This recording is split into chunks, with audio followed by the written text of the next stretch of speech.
Karito po mga kapatid.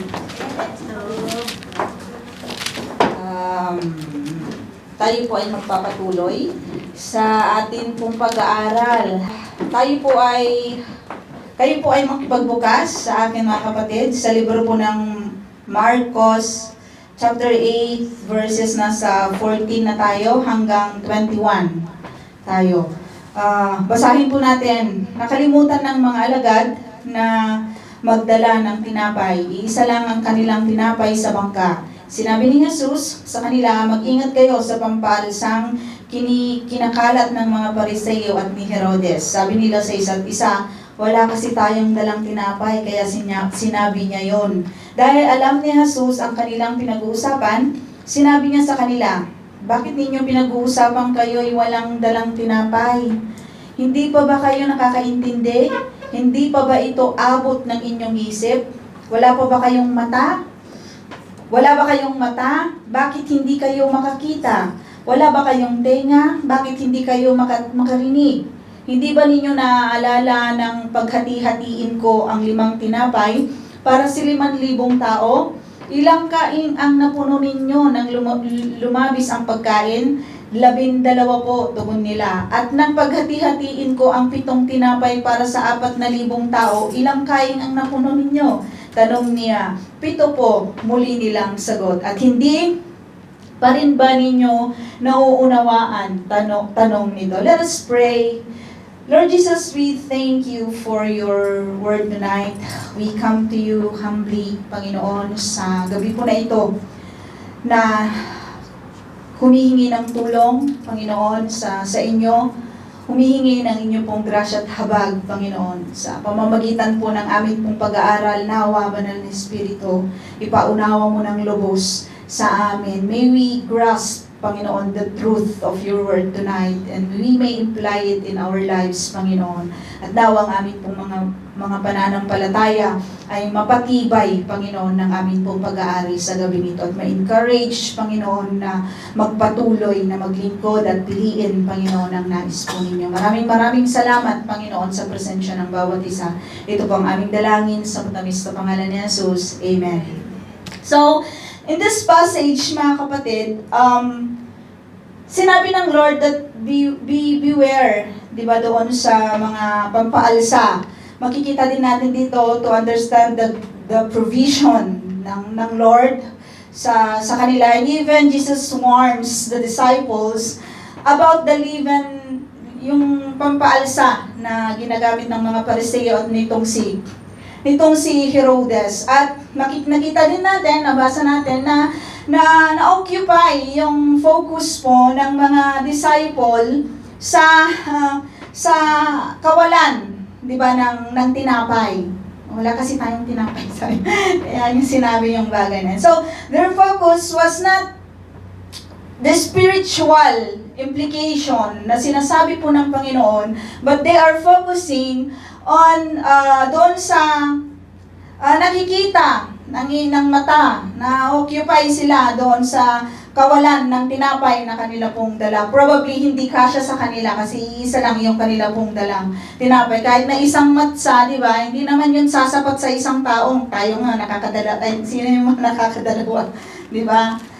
Minsan na nakakadalawa. So makikita natin, una, di ba, na makikita natin dito, the misunderstanding. Yung na-misunderstood, di ba, ng mga disciple, yung sinabi po ng Lord, because they are focused on physical needs. Yung physical na kailangan ng isang katawan. So, probably they are worrying na wala silang sapat, di ba, na pagkain, wala silang sapat na tinapay. Pero hindi yun yung ina-address po ng Lord sa kanila. Jesus addressing this situation na much deeper pa. Yung nais niyang ipaunawa, nais niyang ituro sa mga disciple na ito, yung influence, di ba, ng false teaching na nire-represent po ng mga Pariseyong ito, na sinabi po sa Matthew 7 na pag-aralan na po natin yon, na 7:15-20, sabi niya, sinulat ko na dito, watch out for false prophets. Jesus told this also, diba? Teach this teaching, watch out For false prophets, they come to you in sheep's clothing, but inwardly, they are ferocious wolves. So, sabi ni Jesus sa kanila, watch out. So, ini-emphasize ng Lord sa kanila, tingnan ninyo yung mga Pharisee yung ito. Kasi di ba yung pampaalsa, mga kapatid, di ba konti lang ang nilalagay doon para umalsa yung tinapay. Pero napakalaking impluensya nung pampaalsa na yon to cover all the flour, yung dough, di ba? Yung dough na ginawa po natin. Kasi hindi yun aalsa kung hindi mo lalagyan ng konting yeast. Di ba? Hindi siya aalsa. So, ganon ka-effective or ka-influence, mga kapatid, yung tinuturo po ng mga Parisayong ito. Kaya nga pinag-iingat po sila ni Jesus na watch out. Maging watchful, di ba, sa mga teaching po ng mga Pariseyo, because they are very influential sa mga kapanahunan po nila kasi sila yung nagsasabi na tagapagturo ng mga kautusan, sila yung present nila yung kanilang mga sarili na mga righteous, di ba, mga holy, kasi nga sila yung nag-aaral, di ba, ng mga kautusan. But Jesus told to the disciples, di ba, na mag-ingat kayo sa mga taong ganito. Even in the book of 1 John, di ba, mga kapatid, na sabi niya doon na itest mo, di ba, yung spirit. Because not all the spirits are from God. Sabi doon. Kaya itest, di ba, kailangan ding itest, hindi lang maging watchful, di ba, kundi itest, di ba, yung mga spirit na yun. Kasi nagkalat, kahit sa mga panahon ng ito, mga kapatid, be watchful what you are watching, also in the YouTube, what you are hearing, di ba, sa mga nag-share po sa atin. In order for us to know that, mga kapatid, kailangan kasi talaga nating magbabad sa salita po ng Panginoon. In order for us to know kung paano ba natin i-test yung spirit na yon, kung paano ba natin malalaman kung totoo, 'di ba, yung tinuturo ng mga nagsasabi na sila ay mga Kristiyano or sila ay mga tagapagturo ng Biblia. Kasi maraming laganap, especially sa platform ngayon, sa mga kapanahunan po natin, na ginagamit po yung technology, Facebook, Instagram, Twitter, YouTube, di ba? Ay, marami. TikTok. Case ngayon sa camera? Yung TikTok. Kasi yun yung mga platform sa mga kapanahunan ngayon. Yun yung mabilis, di ba? Na ginagamit ng mga taong platform in order to reach out people. Pero maging aware po tayo sa atin pong mga pinapakinggan at sa atin pong mga pinapanood. Kaya nga napakaganda, kaya nga talagang makikita lang talaga natin yung katotohanan ng Bible that God knows everything will gonna happen. Di ba kaya sinabi ng Lord, huwag mong kaligtaang pumunta, makipag-fellowship. Because here, kapag nandito po tayo sa loob ng iglesia, kung totoo yung iglesia na pinupuntahan po natin, you will know about the truth of the Lord. The deep, di ba, na katotohanan na patungkol po sa Panginoon. Kasi meron ngang salita, meron ngang quotation, di ba, na, no one is an island. No man is an island, di ba?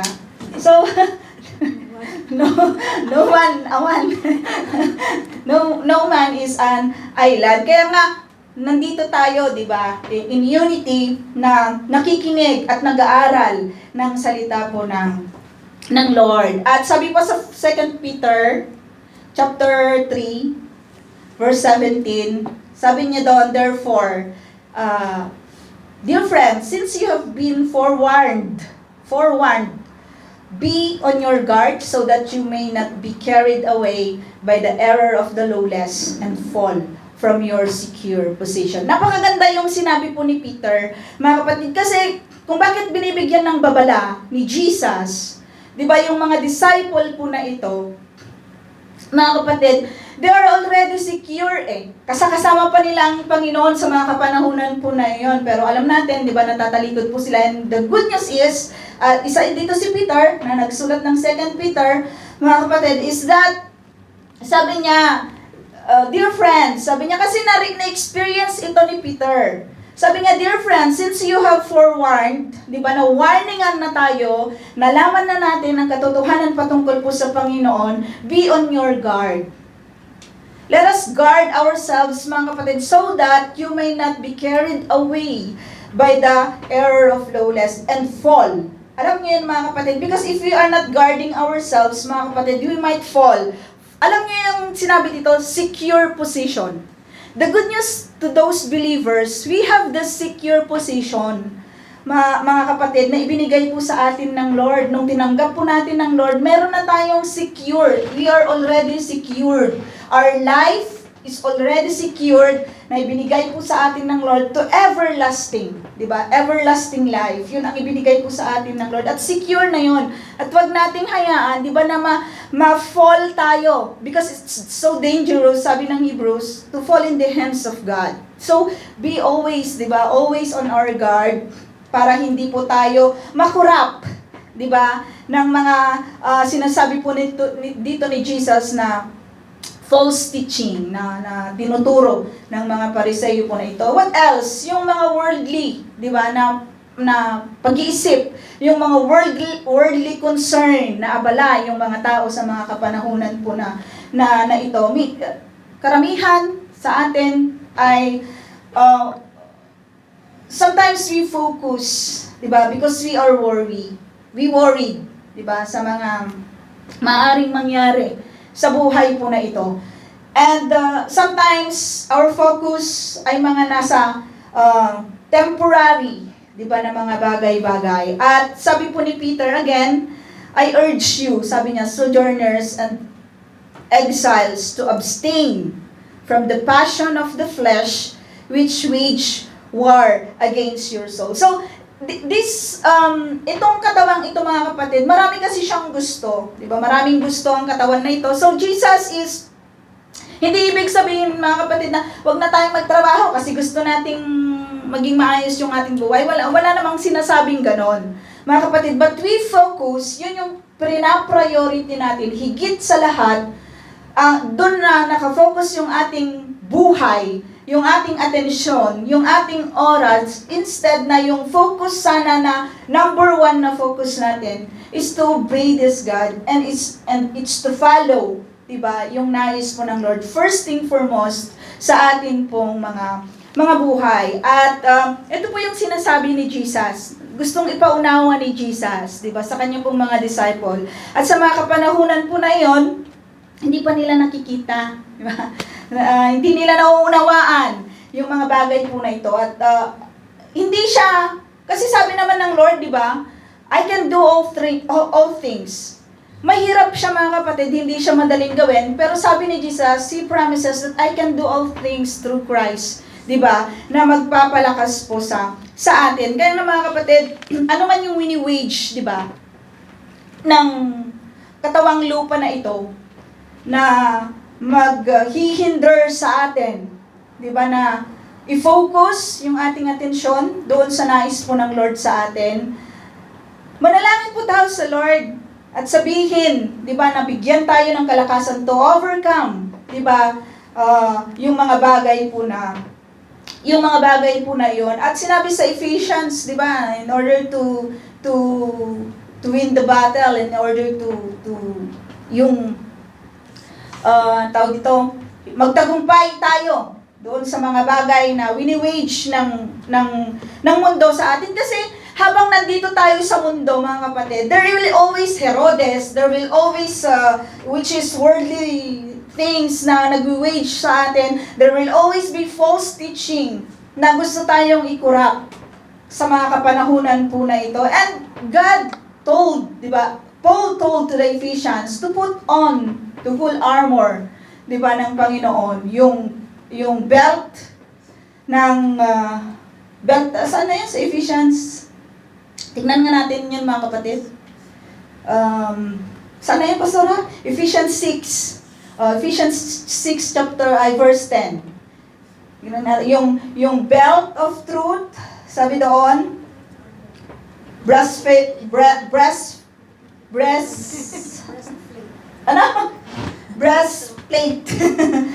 breastplate of righteousness. Ano pa? Sword, shield of faith, sword which is the word of God. Nandun yung sa Ephesians, makikita natin, napakaganda yung sinabi, to put on the whole armor of God. Kasi kung hindi natin ipuput on yung whole armor, mga kapatid, kung yung sinasabi lang natin, sige Lord, itong belt na lang muna ha, saka na lang yung sword. Hindi po pwede yun, mga kapatid. We always, like a soldier, put on the whole armor of God.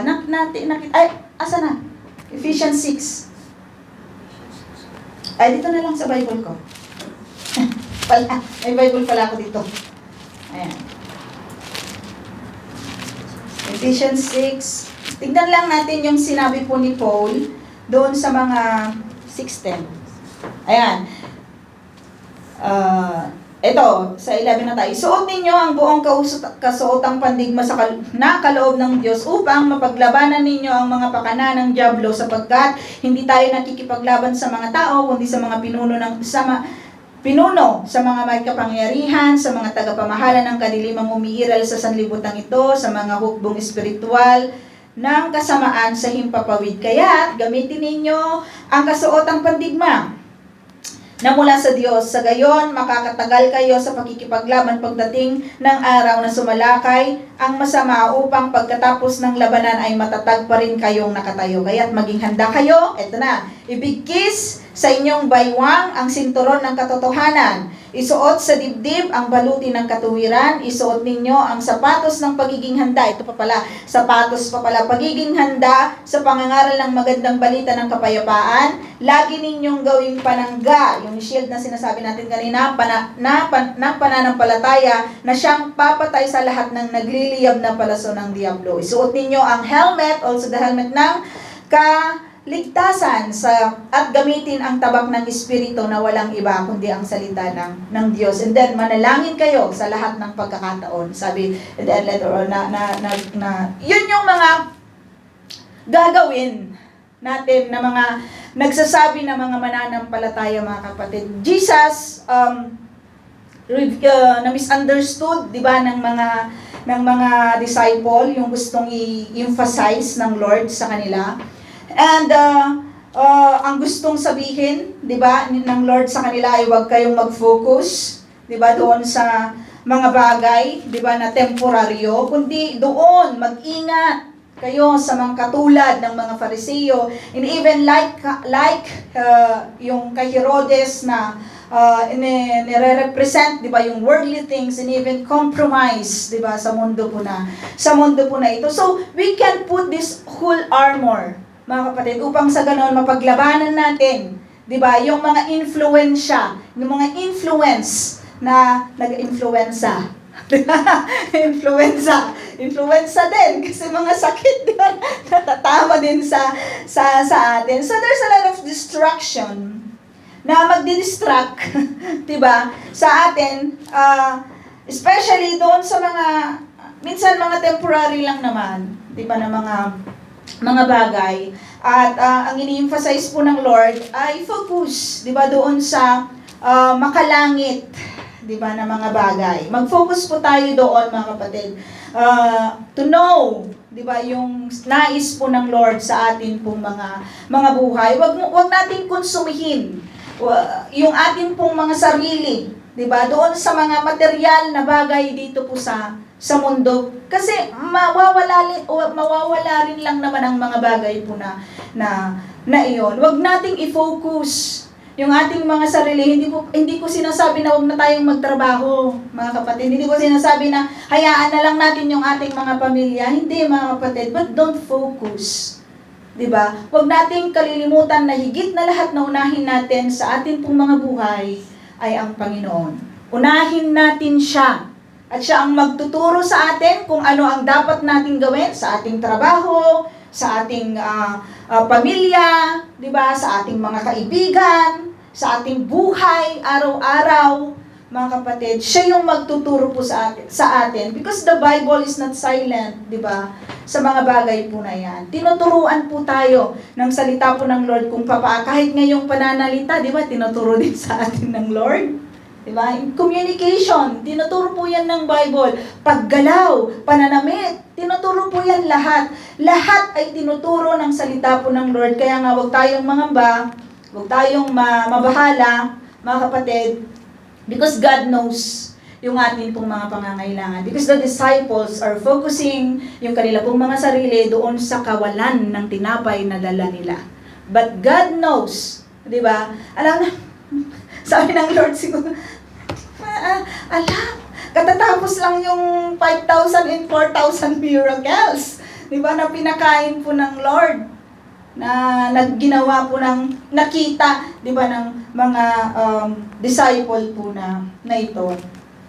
At sa atin, mga kapatid, we just need to trust this God na sinasabi po natin na Diyos natin, at mag-ingat, di ba, sa mga influenza.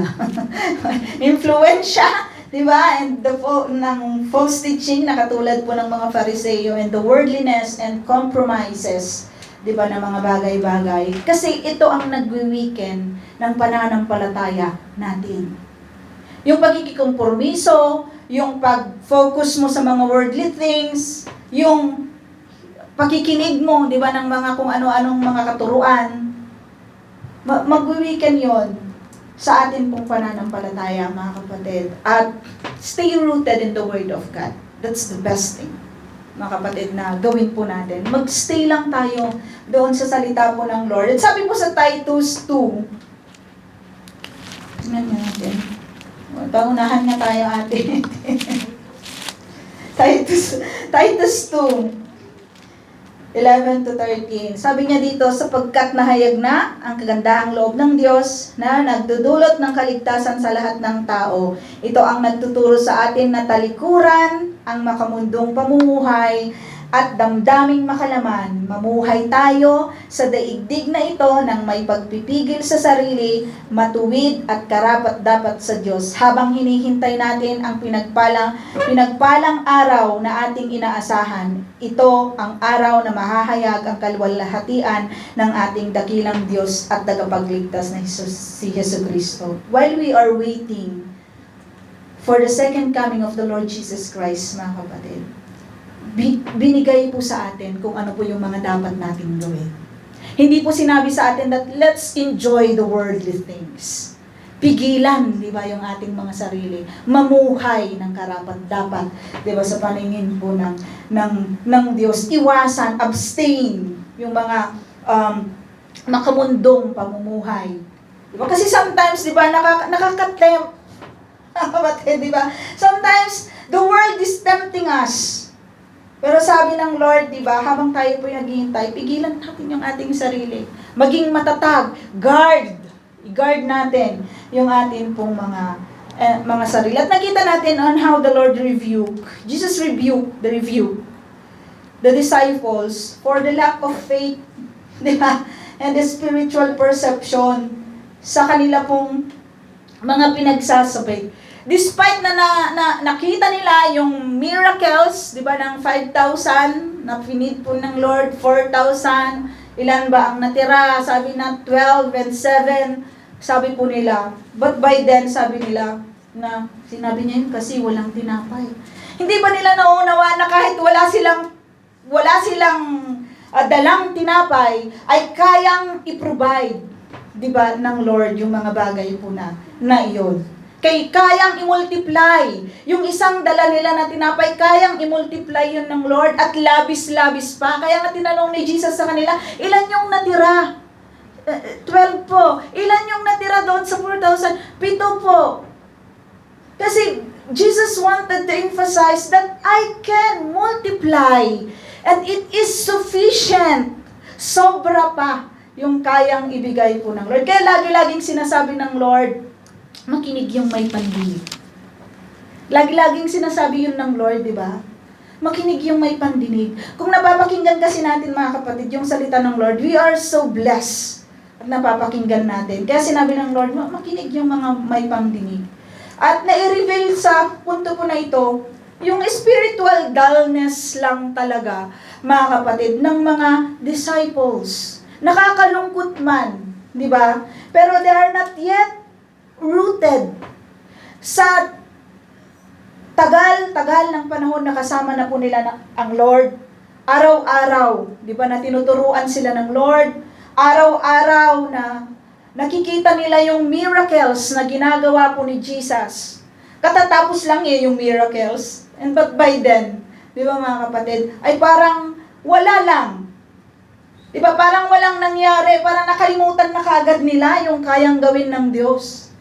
Nakalimutan kaagad nila, di ba, na kayang i-multiply and kayang i-provide and it is sufficient yung kayang gawin ng Lord sa kanila, kahit na iisang tinapay lang yung meron po sila. And sometimes, mga kapatid, sa atin, we forget, di ba, yung kayang gawin ng Lord, kaya nga tayo minsan aligaga din. Di ba? Sa atin pong mga buhay. Kaya minsan tayo nagra-rush sa mga dapat nating i-rush. Di ba? Sa atin pong mga buhay. Kasi sometimes we forget what God has already done. If we go back, try to reminisce your past life, mga kapatid. Yung mga nangyari po sa atin pong mga buhay. Mga kapatid, kailan nagkulang ang Diyos? Kung i-rewind natin, buti pa yung tape, may rewinder. Yung buhay ng tao, di ba? Yung memory mo na lang, paano kung dimension na. Pero as long as we have, still, di ba? May mga memory pa tayo, mga kapatid. Balikan natin yung ating mga nakaraan. Nagkulang po ba ang Lord sa atin pong mga buhay? Sa akin, kung ako ang tatanungin, God is faithful, even I am not. The provision of the Lord is always sufficient, even I disobey. Kung ako po yung tatanungin. Kaya nga sabi ng Lord, yung dullness ng mga, yung ano sa Tagalog yun, mga kapatid?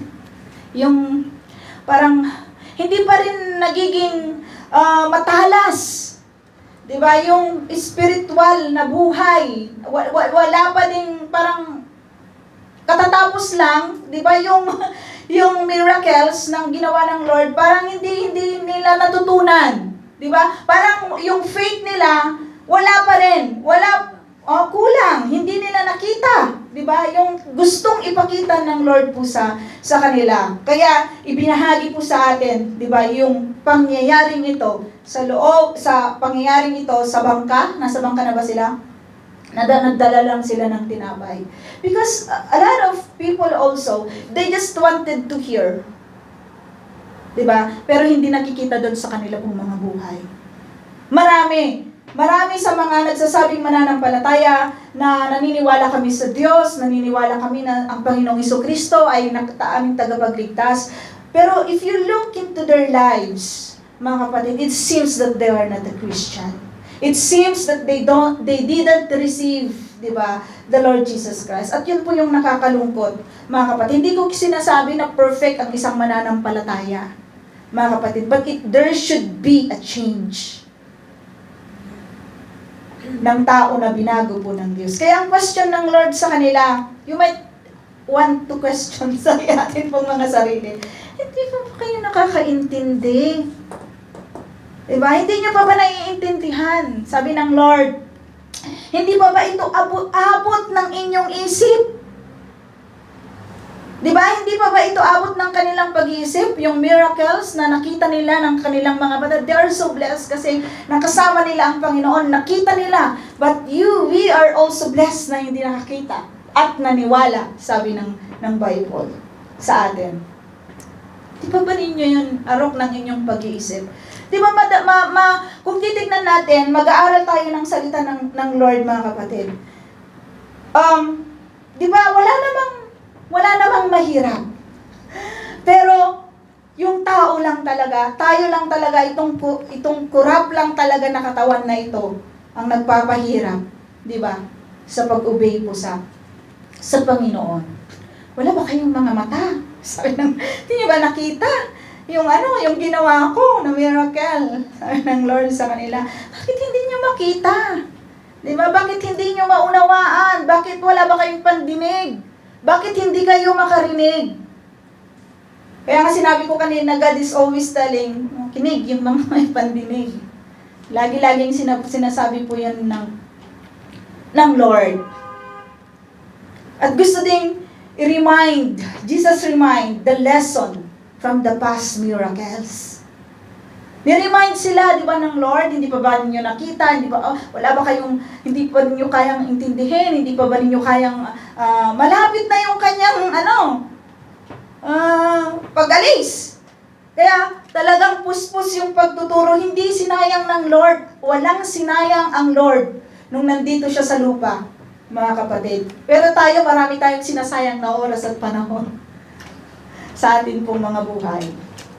Nawa maging reminder sa atin. And Jesus remind yung miracles na kanya pong ginawa on how sufficient, di ba? Yung kayang ibigay po ng Lord.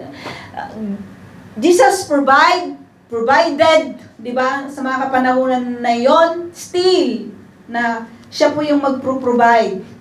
Kaya nga sabi niya, ginawa na-provide ko nga, na-multiply nga, di ba? Yun pa kayang iisang tinapay na dala nila. Pero doon kasi sila nagka-focus. Instead doon sa spiritual na gustong ipakita, ituro sa kanila ng Lord. Kasi wala, di ba, na nagturo, ano pong ibig sabihin? Kasi, di ba, lagi-lagi nilang tinatanong pag nag-share ng talinghaga ang Lord, ano po bang ibig sabihin ng talinghaga? Dito wala, di ba? Nagtanong na, Lord, ano ba yung ibig mong sabihin? Doon sa leaven na pampaalsa na ginagamit ng mga Pariseo at ni Herod. Walang nagtanong sa kanila. So we must remember also, mga kapatid, yung faithfulness, sabi ko nga kanina, ng Lord sa atin pong mga buhay. Na huwag tayong mag-worry doon sa mga unnecessary things. Yung mga temporary things na mawawala din naman. 'Di ba? Mag-trust lang tayo sa Lord. At kung may mga panahon, mga kapatid, that we doubt, 'di ba? Yung ating sarili, nagda-doubt tayo. Just look back sa atin pong past, sa atin pong mga nakaraan, kung hindi naging faithful ang Lord. Sa mga panahon na nagda-doubt tayo, sa atin pong mga kinakaharap sa mga trials, tribulation ng ating pong mga buhay, if we doubt, mga kapatid, just look back. Hindi ba naging faithful ang Lord? Kung ano yung mga ginawa ng Lord sa buhay mo at nandyan ka pa rin, at nandito pa rin tayo, for sure, mapapalakas po tayo. He will not fail for those who obey ang ating Panginoon. Hindi po niya yon if we fail, mga kapatid, because the Lord keeps His promises sa atin. Lagi-lagi yon, mga kapatid. Huwag nating kakalimutan na ang Lord ay the same yesterday, today, and forever. Kahit hindi tayo maging faithful, mga kapatid, He is still the same God. Anong pipiliin natin? So we just be with this God kasi it's still the same. Maging faithful man tayo, same God pa din siya. Hindi siya magbabago. Mga kapatid, kahit magbago tayo, magkakakaka tayo, God still the same. Hindi siya magbabago. God is so merciful, mga kapatid, and gracious sa atin pong mga buhay. Hindi siya madaling magalit. Mga kapatid, at abundant yung kanya pong pag-ibig at ang kanyang faithfulness sa bawat isa po sa atin. Sabi sa Lamentation, the steadfast love of the Lord never ceases. May kanta ito. His mercies never come to an end. They are new every morning. Great is your faithfulness. Ipaalala natin yung sa atin yung mga bagay po na iyon sa atin pong mga buhay. And this is the challenge, mga kapatid, na iniwan ni Jesus sa kanila. The challenge to the disciples. Do you still not understand? Sabi ng Lord in verse 21. Asa na tayo? Ayun. At hindi pa rin ba ninyo nauunawaan ang mga ito? Jesus challenged the disciples sa mga kapanahunan po na yun, na wag silang mag-focus doon sa earthly concerns. Kung hindi, wag silang manangan sa mga earthly concern, but rather, grasp, di ba? Yung spiritual na tinuturo po ng Lord, the spiritual truth na sinasabi po ni Jesus, yung kanyang itinuturo, yung kanyang mga ipinapakitang miracles. Mga kapatid, grasp those things, sabi po ng Lord, gustong sabihin, di ba, ng Lord po sa kanila. And sabi niya, sinabi po natin kanina na yung pampaalsa na ginagamit ng mga Pariseo, those are the false teaching. Yung pampaalsa, di ba, na ginagamit itong si Herodes, sabi nila. Those are, sabi ko kanina, worldly, di ba? Passion, worldly things, and compromise, mga kapatid. Wag na nating bigyan ng pagkakataon, di ba? Yung mga bagay po na ito, yung mga influenza, yung mga influence na ganito sa atin pong mga buhay. And the Bible is teaching us on how to abstain, on how to guard yung mga bagay po, on how to guard ourselves for those influence sa atin pong buhay, mga kapatid. At Jesus wanted to teach, di ba, yung mga disciple, pero hindi pa nila nakikita. Pero salamat kasi as we go on, yung mga in-insight natin, di ba, ng mga books and verses ng scripture kanina is from Peter, from John, from Paul, yung mga bagay po na sinasabi nila because they experience and they open their eyes and they open their ears. Mga kapatid, yung kasing mata, di ba, na hindi makakita minsan. Sometimes may muta siya. Yung tenga, di ba, sometimes may tutuli lang yan.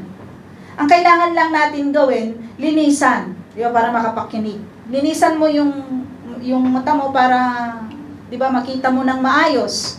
And sometimes, meron ding sakit, di ba, yung pandinig mo. May sakit din yung mata, kaya nahihirapang, but you go to the physician, di ba? Para bigyan at gamutin kung ano yung sakit sa mata mo, sakit sa tenga mo, di ba? Sakit sa puso mo, kung anong meron ka. You go to the physician. But in the spiritual life, mga kapatid, if you cannot see, and it's hard for us to understand the Word of God, and we cannot see the meaning of the Word of God, mga kapatid, just go. Come humbly to this God, who is a great physician, that can open that eyes and can open that ears in order for us na makita the truth of the Word of God. Hindi ako naniniwala, mga kapatid, na ang taong nagsisik sa Panginoon ay tatalikuran niya at hindi niya ibibigay ang kagalingan upang makita mo, upang makita natin kung ano yung katotohanan ng salita ng Lord. Hindi ako naniniwala na hindi bubuksan, di ba, ng Lord ang ating mga tenga kung tayo ay lalapit ng may pagpapakumbaba and we are willing, mga kapatid, to really listen the word of God. Kasi kung hahayaan natin, di ba, katulad ng winarn ng Lord sa mga disciple, na kahit konti lang yun na yeast, mga kapatid, it can affect and can influence our faith, our lives spiritually. Kaya maging maingat po tayo, huwag nating hayaang i-corrupt tayo, di ba, ng mga influence na ito, na kagaya ng mga false teaching, worldly things, to focus on in this world. Sabi nga sa Ephesians din ata yun, or Corinthians, sabi niya doon na don't focus to this world, di ba, to the things that not seen, but to the unseen, because the unseen, di ba, ay eternal. Yung mga seen is temporary.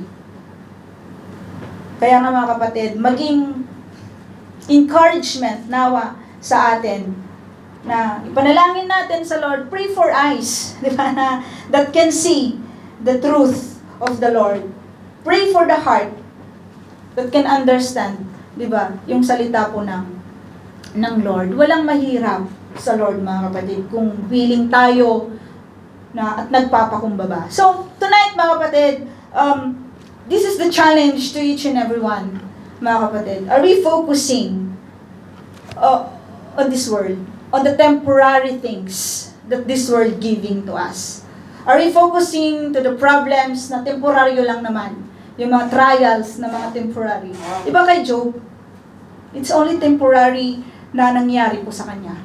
But we can see, kung gusto nyong malaman, Sister Ethel, at saka Ate Tess, kung ano yung pinagdaanan ni Job, you will gonna be encouraged, I promise you. Kaya sumali po kayo. Kasi malaking ang ganda ng buhay ni Job. Na kung pagdaanan natin yung mga problema natin sa buhay, when we think about Job, we will gonna be encouraged on how the Lord is so faithful to this man. We might question, why God let this happen?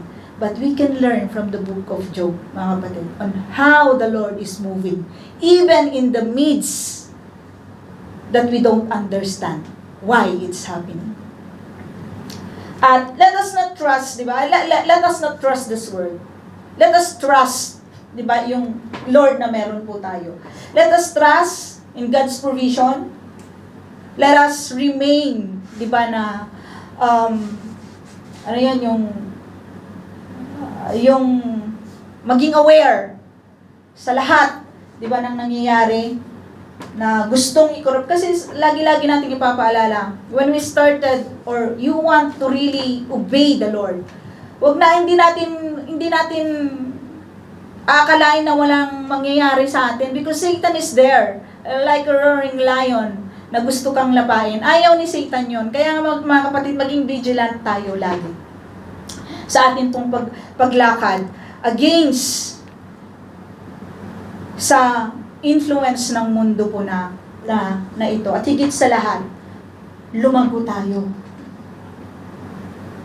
sa atin pong pananampalataya. May pagbabago sa atin pong buhay bilang mga Kristiyano. Tayo po ay wag laging gatas, sabi ni Paul. Supposed to be, you are teaching already. Diba? Nagtuturo na kayo. Dapat sana ng salita ng Lord. Diba? Meron sanang step by step na paglago sa atin pong pananampalataya, mga kapatid. Ayaw nyo ba? Ayaw po ba natin na tayo ay gagamitin ng Lord sa ating... Kasi minsan, ang mananampalataya, ayaw kong tumayo. Ayaw kong mag-share ng salita ng Lord. How can we see, di ba, yung buhay natin bilang isang mananampalataya if you are always afraid to teach, di ba, to share the gospel of God. And that's our mission to this world. When we receive, we share. Di ba? Yung nalaman po natin na patungkol po sa salita ng Lord. Kaya mga kapatid, just trust this God. Trust Him. Trust His provision. Manatili po tayo, mga kapatid, sa presensya po ng Lord. So let us pray. Lord, we thank you so much for your word. We ask, O God, that you may open our eyes, O God, to see the truth in your word. May our ears be opened, O God, to hear, Panginoon, yung mga salita mo na nais mo po sabihin sa bawat isa po sa amin. Alam po namin, Ama, na ang pag-ibig po ninyo ay wagas, totoo, at hindi nagbabago. Kaya nga, Ama, sa gabi po na ito, dalangin po namin na ma-increase nawa yung amin pong faith so that we can be faithful to you as you are faithful to us. As you, Panginoon, ay hindi nagbabago yung faithfulness mo sa amin. May Panginoon, mag-lack, Panginoon, ng mga bagay-bagay, O God, na mag-disobey kami sa inyo. Lord, tulungan mo po kami, O God, na tumayo, O Lord, lumapit po sa inyo at humingi ng tawad at patuloy, O God, na